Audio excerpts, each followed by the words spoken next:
حسن، منتظرت بودم. منتظر من؟ منتظرت بودم که شاهد مرگ من باشی. چرا من؟ من که اینقدر از مرگ میترسم. درسته.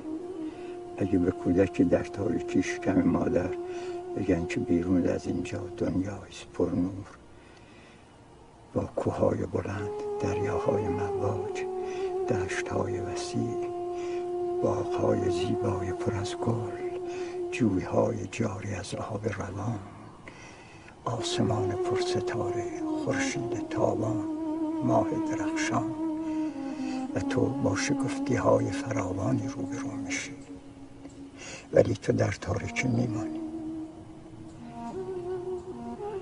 چون کودک از این واقعیت ها هیچی نمیدونه، به نظرش همه اینها ناممکن میاد و باور نمیکنه. برای همینه که از مرگ میترسیم. ولی مرگ نمیتونه نور باشه. مرگ پایان همه چیزه. چگونه مرگ پایان چیزیست که آغاز نداشته؟ حسن پسرم، در شب زفاف من قصه نخور. شب زفاف؟ بله، شب زفاف من با ابدیت. منو تنها بذار، کمی بعد برگرد و منو با شنا بپوش.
Ah